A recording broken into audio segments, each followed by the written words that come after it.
To my understanding, Sanguine Nights is part of a collection of stories during an event featuring Captain hanging out with the Valkyries. The story begins in Honkai City with Captain getting arrested by Himeko for being suspicious. Himeko suspects Captain may have a connection to the nighttime attacks. Captain attempts to clear his name, which only makes him more suspicious as he later finds out that the year is 2006, 12 years in the past. Suddenly, Captain has a strange dream. 你知道都市传说吗？ In the dream, Captain sees a blurred figure of a girl. 好了，意识映射准备就绪，参照物已经植入你的内隐记忆。 After a string of seemingly irrelevant sentences, the dream ends. 来了，喂，起来了。 Captain awakens to find that he had somehow fallen asleep in the interrogation chambers. Himeko gives Captain the choice to go to jail or help her with her investigation of the vampiric attacks. Captain chooses to help. During the night, Captain and Himeko split up to cover more ground, and Captain finds a weak young girl with white hair who tries to bite him, but was too weak, leaving her canines failing to pierce his skin. In the end, Captain decides to feed her a bit of his blood. During the rendezvous with Himeko, Captain learns that the one behind the attacks is called White Phantom and immediately thinks of the vampiress he encountered. The next night, 你是在找我吗？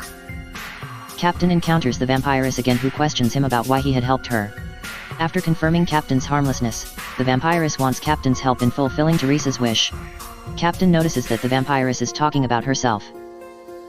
After taking her to a rooftop to get a better view of the city, Captain offers to treat her to ice cream and bring her to Homeworld, to which Theresa declines as she won't be able to fight her urges in crowded places.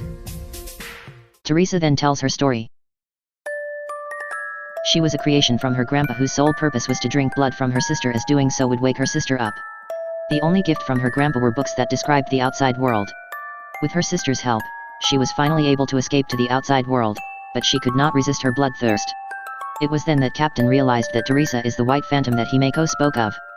Theresa's story continues as they dance.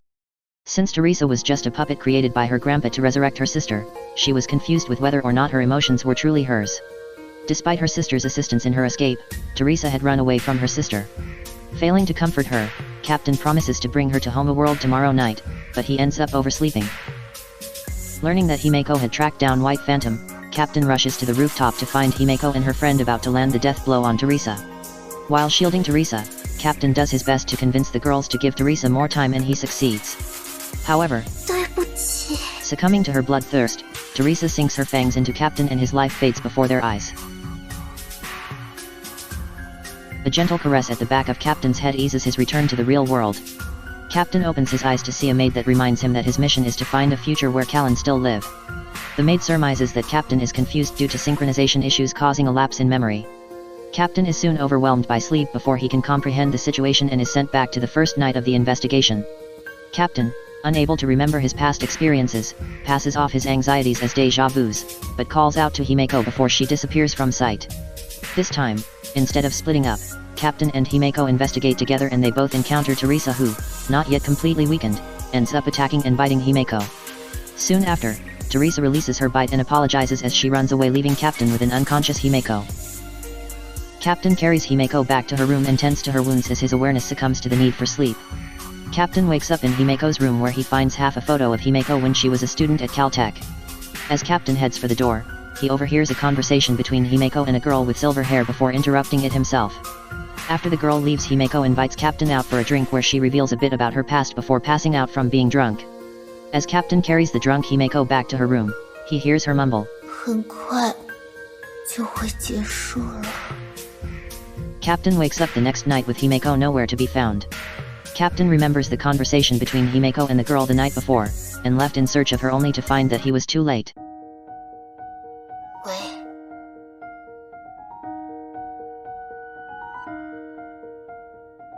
你这个人真的是，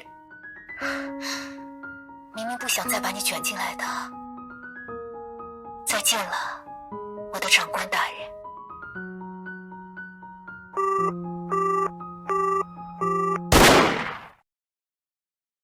After following the sound of the gunshot, Captain arrives to the scene. Himeko's killer introduces herself as Kallen.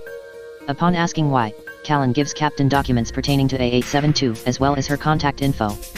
The documents explains that Vishnu cells in this timeline were too powerful and any subject injected with them disintegrated at subcellular levels. To counteract this, energy from the key of erosion was added. This resulted in A872's vampiric nature. Victims infected by microbial-sized Honkai from A872's vampiric attack would transform into human Honkai hybrids with major sensory loss, significant memory deterioration, and similar vampiric urges. The infected also share a lifelink with A872.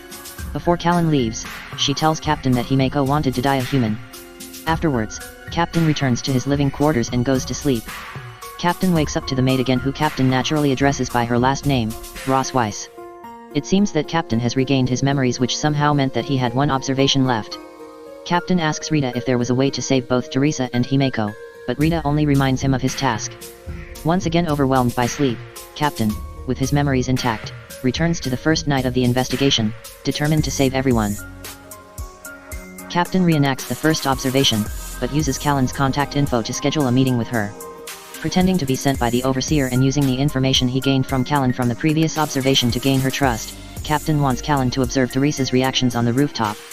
As he reenacts the second night of the first observation, Captain finally gets to tell Theresa that she isn't a puppet and her emotions are her own. Upon hearing this, tears of joy are shed from Theresa's eyes. 一直以来，我一定只是想听到有人对我说出这样的话。 But the moment is interrupted by Kallen still trying to kill Theresa. After Theresa runs away, Captain and Kallen argue over Theresa's fate. Kallen reveals to Captain that she is Theresa's sister, whose body should have perished 500 years ago, and the Overseer, Otto, revived her using Theresa's powers. Kallen has lost most of her senses and only a fragment of Kallen's memories remained in her corpse.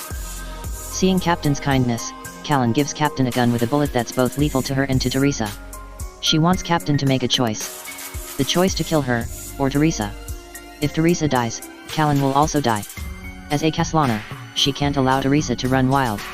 Before Kallen leaves to go after Theresa, she informs Captain that she had Himeko lying in ambush. The battle has begun. Captain is forced to make the choice tonight. It is speculated that the canon ending is the one where Captain chooses to shoot Kallen. In this ending, Kallen thanks Captain for making her choice for her, before biting the dust.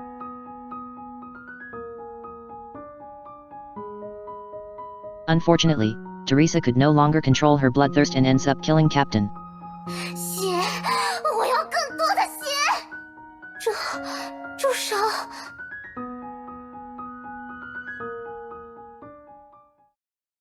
Consciousness mapping terminated.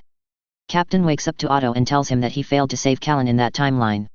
After a bit of conversing, Otto tells Captain to rest well, as the divine key will activate in 48 hours.